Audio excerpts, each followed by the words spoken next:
One of the aspects that I love about the Centre Court Masters Festival is this journey that I get to go on, looking at the extraordinary range of specialised masters that are available. We've talked to some of the European business schools about the masters in management. We're looking at supply chain. We're looking at business analytics. One of the oldest business schools in the US is looking at the future of finance. And hey, if we come away from this session in the next 20-25 minutes and know exactly where the economy is going to be a year from now, it was a great investment of all of our time. So to talk about that and to talk about the Master of Analytical Finance offered by the Goizueta School at Emory, I'm joined by Michael Walker, who's the Senior Associate Director. Michael, thank you very much for being with us. And I suppose we know Goizueta for the tremendous reputation and prestige of the institution, but very much focused on the future, looking at this Master of Analytical Finance. So perhaps we start with the basics. Tell us a little bit about the program, why and when you launched it, and what it covers. Oh, absolutely. And Matt, thank you so much. And Centre Court and Poets and Quants, thank you so much for having us. Our Masters of Analytical Finance program actually launched this fall. And so we have our very first cohort that are coming through. We have 37 students that are coming through a 10-month STEM designated program. And it's the intersection between technology, analytics, and finance. And what we really appreciate about the program is that as students are learning the content, they're moving through it in a fashion that's very similar to a first-year analyst rotational program. And so our students will move through 4 different functions within finance, so they get a 360-degree view of a financial services firm. And so in the beginning, they're focused on equity research. In the second term, they're going to be focused on sales and trading. Third term, they're going to be focused on asset management. And what I love is that students start to get exposure to fintech as well. And then term 4, they would be promoted to the senior leadership team under the guidance of our academic director, Kirsten Travers-William. And they start making decisions based on the inputs of the first 3 terms. And so students, I think one of the things that I appreciate about the program is that students from a variety of backgrounds who are just sharp, have great quantitative skills, they get the opportunity to learn by doing. And so I'm sure you'll get to that, but we could talk a little bit about the curriculum whenever you're ready. Well, it strikes me, it brings together so many great components. Already Atlanta as a global city for fintech, you've got this data-driven STEM curriculum, and then the internships. I wanted to start perhaps in sort of the conception of the program and the pioneers that are enjoying this first year, looking at the advisory board. I mean, you had these wonderful senior figures, whether it was from JP Morgan, a senior finance figure at Coca-Cola, the latest crypto, Bloomberg. So even just in putting this together, drawing on the expert faculty, you really had some great content to bring together. Yeah, absolutely. And I will say that our academic director, she worked within the field of finance for about 20 years before she went into academia. And I don't know where she finds the time. Even though she's a full-time professor, she's still running a hedge fund on the side. I don't know how you could do that. But she tapped into her contacts across the industry to really think through what would be a meaningful set of curriculum that would also be different from what's out there currently. And so a number of finance programs definitely focus on the theory of finance. They want to make sure that their students understand that. The difficult part for employers is then these students are coming out not having the hands-on skills that they need. And so for her, she talked to, folks at Bloomberg, the folks at Coca-Cola, the folks at Invesco, really trying to figure out, well, what would be helpful for a new graduate coming out? What skill set would you like for them to have? And so they helped us to carefully craft the curriculum. It took about 5 years for us to come up with a curriculum that made sense and a format that made sense. These advisors also pop in throughout the course of the 10 months to provide guidance to our students as they're navigating the curriculum. We've layered on also a number of experiences where students do both on-site and off-site treks to financial services firms so that they see what they're doing in the classroom, what does it look like in the real world. So like for instance, this past well, actually last week, our students went to New York City, had the opportunity to visit Bloomberg, had the opportunity to visit Credit Suisse, had the opportunity to visit BlackRock, at Palladium Partners, to be able to talk with senior leaders in those firms, to hear about, what's on the horizon. What are some things that they should be thinking about as new professionals moving into this space? They had opportunity to also talk with some of our alums that are located in those firms as well, to hear, hey, in the unit that you're working in, what is it like on a day-to-day basis? And so being able to get real input from individuals who are doing the work is incredibly helpful, and also getting guidance from those senior leaders. What should our students know in terms of coding skills? What should they know in terms of the fintech space? What are some things that they should be thinking about as they're crafting different investment strategies, as maybe budding asset managers? All of those pieces are super helpful for our students coming through the program. You've likened it to that first year of an analyst program, and there is this internship component. Often Fridays, I think, are spent on the job. So who is it then intended for? Someone coming out of college and really wanting to get this accelerated boost in the financial field, or others perhaps that want to make a transition at a later stage in their career? Yeah, that's a great question. And it's actually both. And so you do have some individuals who have graduated, they've worked in another field. So they might be working in commercial real estate. They may have been math teachers. They may have been musicians. And they've hit a point in their career where they said, this isn't for me. And I actually think finance would be a great space for me. They may or may not have had exposure to finance in undergrad. However, they do have strong quantitative skills. And much like our academic director, who's a mathematician by training, who then pivoted over into finance, they start to look at programs that could help them get there. And so for us, students that have worked in another field, they've built this great professional work experience, and they want to make a pivot to finance. They have been academically excellent, and they do have strong quantitative skills. If they have up to 8 years of work experience and want to make that pivot, we want to meet them, because we can help them make that pivot and take all of those great transferable skills and apply them to finance. What we're also proud of is that for students, who are just coming out of undergrad, or maybe are a year or two out of undergrad and have started to work in finance and feel like they want a deeper level of training, as a student, this program is perfect. And so anyone from 0 to 2 years of work experience, and those 2 years of work experience have been in finance, they are perfectly suited for this program as well. And so I will tell you, we have a good portion of our students coming directly from undergrad. About a third of them were economics majors, another third were finance majors, and then we have a big other bucket. And so everything from mathematics to marketing, we have one music major who's a part of this program, but they were able to demonstrate through their application that they had a real desire to make that pivot into finance. And they saw the way that we've layered the curriculum, and they said, I absolutely trust that Goizueta can help me get there. And so it's both for the person who's brand new, coming out of undergrad, to someone who is making that pivot. And you're packing a lot into those intensive 10 months that they'll spend with you. We started by placing the emphasis on the future of finance, because going through the program, as you look at crypto and just where fintech might be headed, is this one of the things that you see as a key differentiator, perhaps, to masters of finance that have been around for a while? Yes, I would agree. I think, well, a couple of things. I think when I look at the specialty masters market, one of the benefits, for instance, I was at a fair last week and we had a number of students that said, hey, I'm interested in an MBA and I'm in my senior year. And I just had to counsel them, okay, so if you're looking at top tier programs like ours, right, we're ranked 21 in the nation for MBA, top MBA programs are going to look for about 2 to 3 years of work experience after undergrad to position you well for recruiting. And every time I've mentioned that, you could see their faces fall.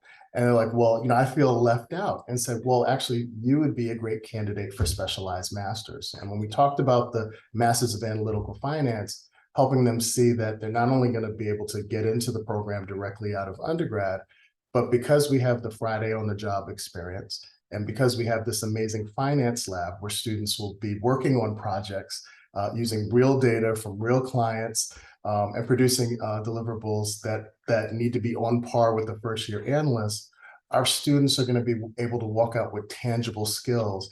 So when they're sitting across from an employer, and they're asking them, how they would, function, they're not going to talk about what they could do. They're going to talk about what they have done.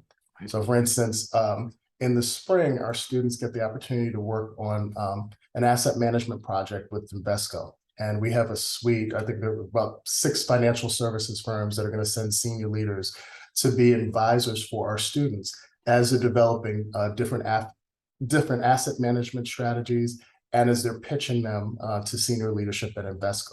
That's invaluable to be able to get real input from individuals who are doing that work on a daily basis. When they move into their 4th term, they're going to work on an impact investment project for Coca-Cola.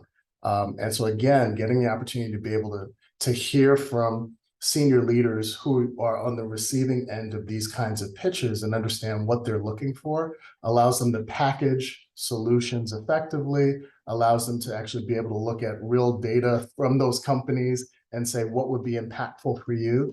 I think for students that are looking for an experience that is going to give them not only the theoretical knowledge, but some of those hands-on skills, the specialized masters are a great way to do it. And specifically for the analytical finance, it just, for someone who has 0 experience in finance to be able to work on these high-level projects with great companies is invaluable to them. And it's going to make them so much more marketable when they're coming out of the program.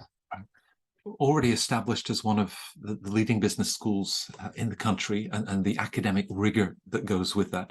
As you then think about an application process and what you're looking for in candidates, I'm sure they need that strong academic background, but with the experiential learning, communication skills, analytical frameworks, no doubt. So what are you looking for in candidates that you think are really going to thrive in this program? Yeah, so we're looking for several things.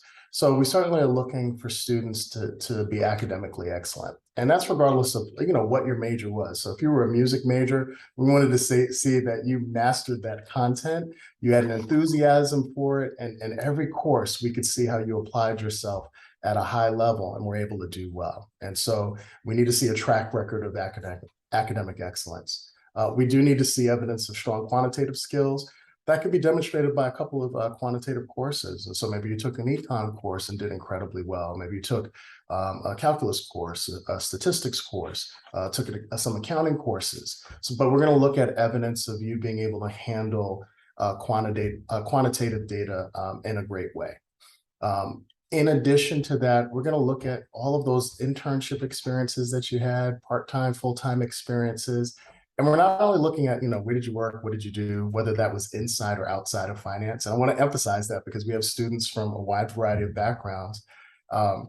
We also are going to be looking at, what was the impact that you had on the workplace? What kinds of projects did you work on? What was it like to work with you as a team member? What areas, maybe did you have the opportunity to exercise some leadership? And that doesn't always happen, but it's interesting to see at such, especially if you're coming straight out of undergrad, if you had some leadership experiences, being able to see, how you were able to get those leadership experiences, what did you do with them? We're going to look really closely at what your recommenders have to say, because they're, impartial third party. Yes, they're your cheerleaders, but they're going to give us some great insights on what you're like as a candidate. And of course, I won't even say of course, and we do bear down on interpersonal skills. As students come through our program, they're going to be working on cross-functional teams the entire 10 months that they're here. And so their ability to communicate effectively with individuals that come from other industries where you're not speaking the same technical language is really important. Working with individuals that come from other parts of the world. In this current cohort, we have students that come from 10 different countries.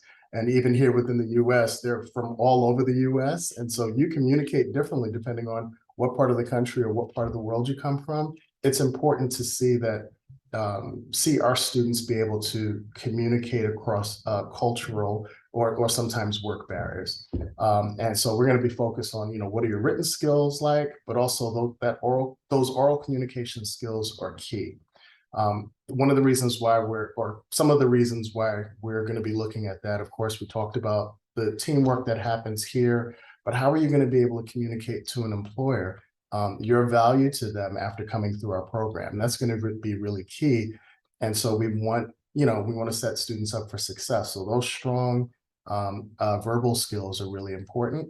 And at some point in your career, you're going to be servicing clients, whether that's internal clients or external clients, and your ability to be effective at producing deliverables that are high quality and on time really are partly tied to your communication skills. And we know that employers value those skills, so we bear down on that in the application process. And so it's multiple pieces, what others have to say about you, impact that you've made in the workplace, your academic excellence, and then those verbal and written communication skills. I'd noted a really interesting balance in the application where on the one hand you had asked the candidate, how did you arrive where you are today? And therefore sort of a mirror of self-awareness.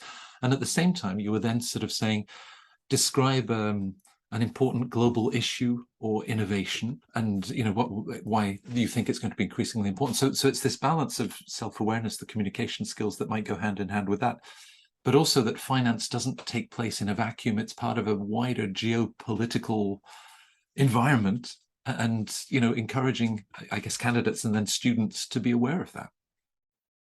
Absolutely. It's interesting. Well, in interviewing candidates, you hear some really personal reasons why they're interested in finance. Right.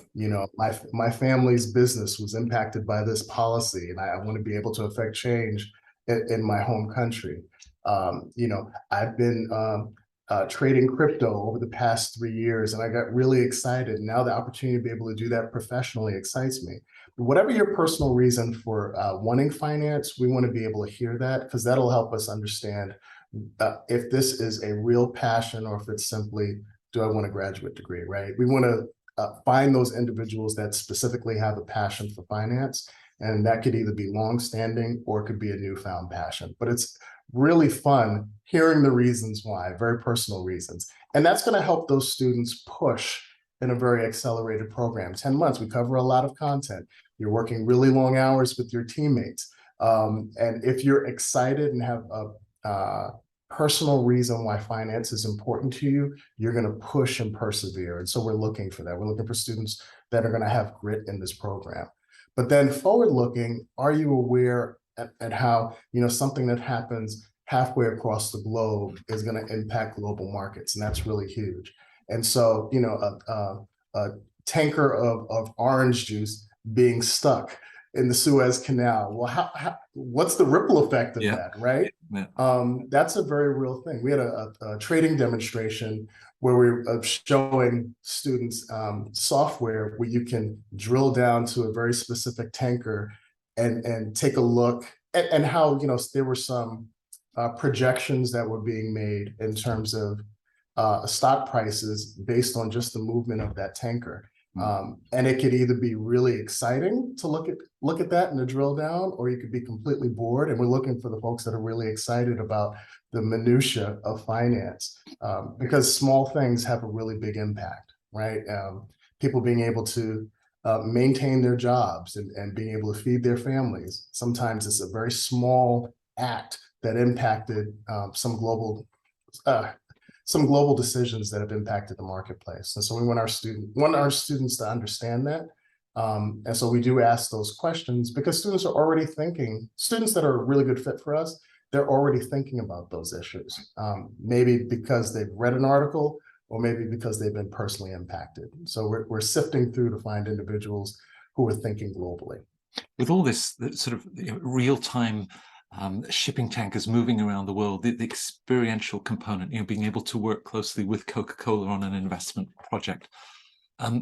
Talk about how you then support and prepare students for their post-master's career opportunities, because as you've said, it's not, I would like to do this one day. I've already had that experience. So how do you then work with them in terms of careers, coaches, and opportunities that they can look forward to? Yeah, I would say that one of the pieces that I really appreciate about just the programming here is our Career Management Center. I personally believe they're second to none. They do start working with our students before they set foot on campus. And so typically in the spring, they're already doing resume reviews. They're sitting, and every student, by the way, gets a dedicated career coach. And so they're going to sit with the students, look at their resume, have conversations about where they want to land in finance, and then they're going to map out a personalized plan for them, talking to them about specific companies they should add to their list of target companies.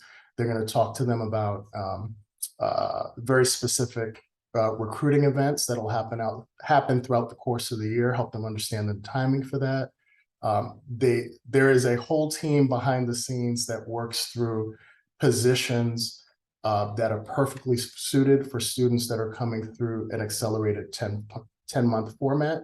I saw within the first 3 weeks of the program, we had about 55 opportunities that came the way of the students, and we have 37 students in the program.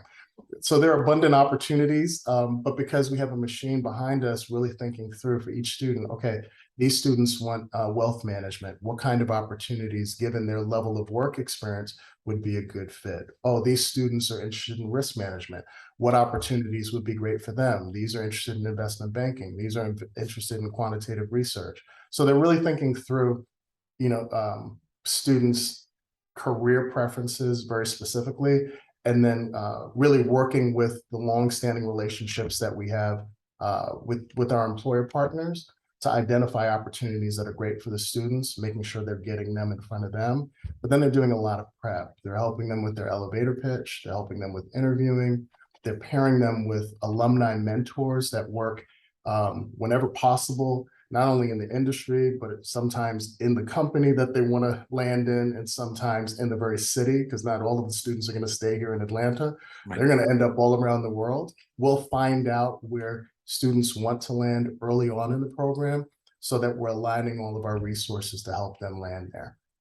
Traditionally for our across our graduate programs here at the business school, anywhere from 97 to 100% of the students receive job offers within 3 months. And so we provide a tremendous amount of support. Our alums are a huge part of that. They come back to help students think through, help them prepare for interviewing, help them really think through which offer makes the most sense given their long-term goals. Sometimes a higher salary may not be the best based on where you want to land. Right. Maybe, and so they're really great with that. But I think the Career Management Center, their support is second to none. Some of the other pieces that I've already seen in this first semester, they're bringing in recruiters pretty regularly to be able to speak to our students. So they're presenting on their different firms and the opportunities that exist there. They're making it, really helping the students understand the kind of employees they're hoping to attract so that the students understand what recruiting should look like for them. There are also those opportunities to go off-site to the different recruitment firms as well. Because it's a small cohort, those senior leaders in those organizations get to know you by name. There are times where a conversation happens that opens up job opportunities. While we don't promise that, it does happen. And so we prepare students for those opportunities as well.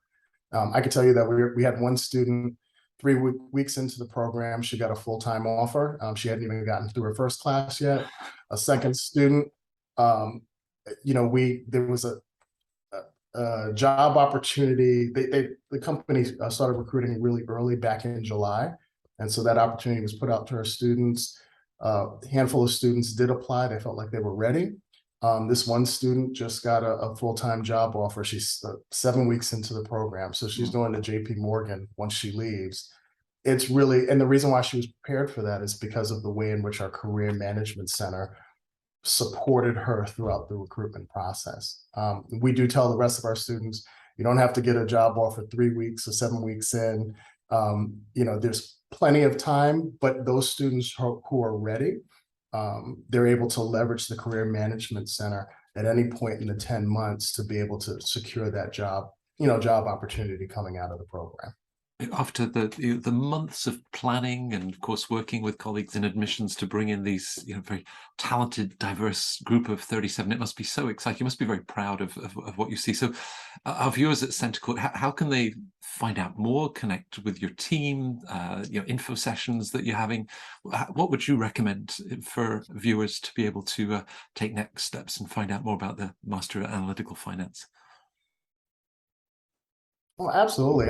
So first I would say, come visit us, at the Centre Court event. We would love to get a chance to talk with you, hear a little bit about you as a candidate. That's probably our favorite part, is to be able to meet people and to be able to hear what their dreams are. And we could talk about, what kind of synergies there are between your goals and your background and our program. And so if you're able to join us at the Centre Court event, we would love to meet you. If for some reason you're unable to do that, I would say, visit our website, emory.edu. And if you go to the Goizueta Business School, under programs, there's the Masters of Analytical Finance. Fill out a form for more information. And I would encourage you to visit one of our virtual events. And so every week, we are either doing a 45-minute information session where we talk really in depth about the program, or you get the opportunity to join one of our application workshops so that you can understand what we're looking for and get some really pointed advice on what it takes to build a strong application for our program. But if you have an interest in finance, we want to meet you, and we want to be able to talk to you about some of the unique benefits of our programming. Great. Well, Michael, thank you for sharing. We talk about the future of finance, and it's right now at Goizueta. So really appreciated you being able to share more of the sort of the details and insights, just how this program sort of brings together and prepares people for some extraordinary career opportunities moving forward. That's what we love to be able to do with this festival. So it was a pleasure. Enjoy the future conversations with our Centre Court viewers. Thank you very, very much for being with us.